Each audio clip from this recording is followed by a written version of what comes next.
నమస్తే, welcome to Sakshi sports. నేను మీ కృష్ణ బాల. Bharat England మధ్య జరుగుతున్న 5 మ్యాచ్ల టీ20 సిరీస్ ఉత్కంఠ భరిత దశకు చేరుకుంది. రెండో టీ20 మ్యాచ్లో ఆతిథ్య ఇంగ్లాండ్ 4 వికెట్ల తేడాతో విజయం సాధించి సిరీస్లో 1-0 ఆధిక్యంలో నిలిచింది. ఈ ఓటమితో చావో రేవో తేల్చుకోవాల్సిన మూడో టీ20 మ్యాచ్ టీమిండియాకు అత్యంత కీలకంగా మారింది.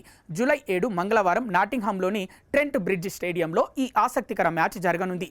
ఈ కీలక మ్యాచ్కు ముందు భారత మాజీ పేసర్ ఇర్ఫాన్ పఠాన్ టీమిండియా ఆట తీరుపై యాజమాన్యానికి కీలక సూచనలు చేశారు.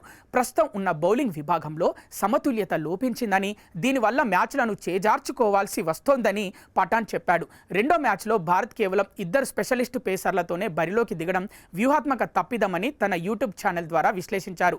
శివం దూబే వంటి ఆల్రౌండర్ ఉన్నప్పటికీ అతడితో బౌలింగ్ చేయించినప్పుడు కేవలం 2 పేసర్లతో బరిలోకి దిగితే కెప్టెన్కు బౌలింగ్ ప్రత్యామ్నాయాలు తగ్గిపోతాయని ఇర్ఫాన్ పఠాన్ పేర్కొన్నారు. డెత్ ఓవర్లతో పాటు పవర్ ప్లేలో కూడా స్పిన్నర్లపైనే ఎక్కువ ఆధారపడాల్సి వస్తుందన్నారు. పిచ్ పై కాస్త సీమ్ లేదా మూమెంట్ ఉన్నప్పుడు అదనపు పేసర్ లేకపోవడం వల్ల ఈ ప్రయోజనాన్ని అందుకోలేమని ఆయన అభిప్రాయపడ్డారు.